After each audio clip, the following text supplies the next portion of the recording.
Hi everyone, my name is Emma Raffies and I'm an IO psychology student at Minnesota State University Mankato. Today we're going to spend the next few minutes discussing the fifth discipline. We will cover a brief summary of the book, a few key terms, talk about the 5 learning disciplines, and spend some time talking about the main idea, systems thinking. The book also covers a variety of archetypes that are relatively complex, so we will just be reviewing their basic building blocks, and I recommend reading the book for further information. The fifth discipline was written by Peter Senge and focuses on the idea of a learning organization. We will discuss what that means exactly on the next slide, but the book is divided into 5 sections that address our actions, core disciplines, and reflections. Senge explains how it's possible to remove learning disabilities. These are things that disrupt our productivity and success. He suggests that by following the ideas of the learning organization and adapting new ways of thinking, you can rid yourself of such learning disabilities. There are a couple key terms from the book that I thought were important to mention, and these include terms such as the learning organization, which I just mentioned. This is the idea that learning is facilitated at all levels in the organization, and ideas and employees are continuously adapting and transforming. The key here is that you can excel as an organization by tapping into employees' commitment and capacity to learn. But this includes actually learning and recreating yourself, not just saying, "Oh, I learned that in training yesterday," when you may have heard about it in training yesterday, but never tried it out or made an attempt to recreate that task or portion of your day. Metanoia is simply a term that refers to a shift in mind. It illustrates a deeper meaning of learning, something that is woven into the organization's core values. The last key term is systems thinking. This is what Senge is referring to when he says the fifth discipline. It is a way of thinking that helps us understand and describe complex issues. Organizations that adopt this mindset may see higher levels of innovation and efficiency due to being able to have a better understanding and knowledge of the resources that are needed to meet client needs. Senge discusses 5 disciplines in his book.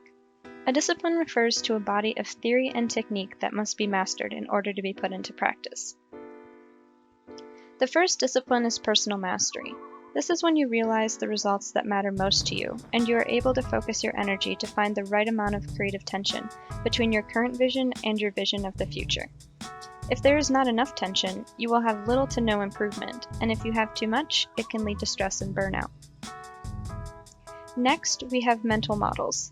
This is being able to understand the assumptions and images that influence our understanding. Being able to recognize any gaps in our thinking and minimizing the urge to jump to conclusions can help us challenge our views.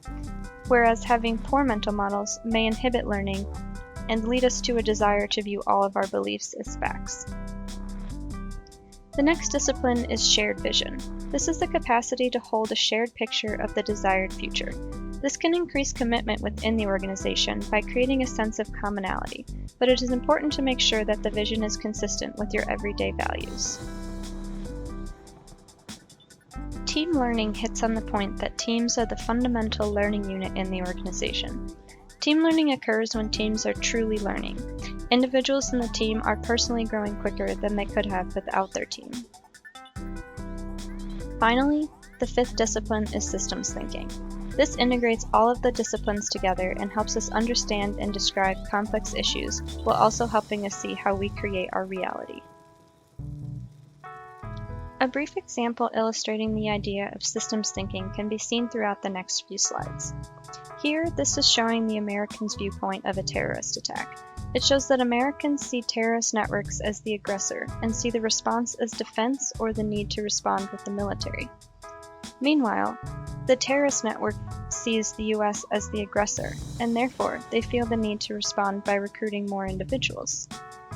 Systems thinking shows that this is a perpetual cycle of aggression.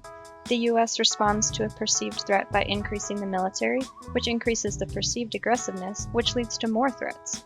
Individually, each of these viewpoints illustrates short-term goals, but together it shows that there is escalating danger for both parties involved. Senge used this example in his book, and I just wanted to take this moment to share it with you to help illustrate how powerful systems thinking can be. As I mentioned earlier, Senge uses a lot of different system archetypes throughout the book. Archetypes help businesses and organizations realize that their problems are not as unique as they think, because most of them can be illustrated using one of these models.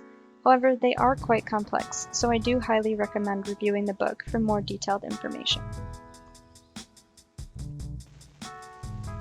I do, however, want to briefly discuss the building blocks of each of these archetypes. There are two main loops. The first is the reinforcing loop, which shows that small changes build on themselves in a sort of snowball effect. This example here shows that a team has a full agenda, and the more full the agenda becomes, the less time people have to sit down and explore the issues.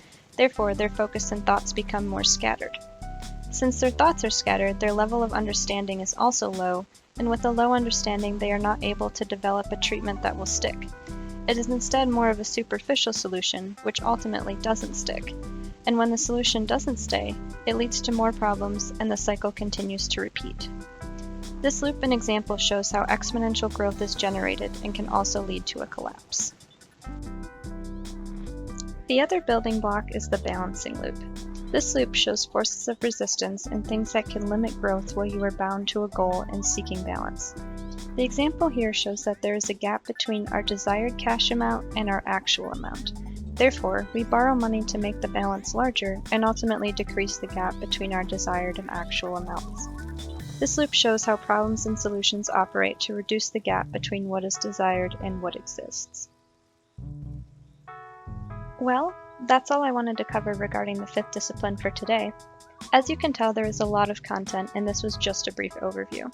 I've provided a few links below for those who are interested in checking out the book, reviewing a document of the archetypes, or playing a fun distribution center game and learning about supply and demand. This was another part of Senge's book, and it's called The Beer Game, and if you have time, I highly recommend giving it a try. Thank you for sticking with me today.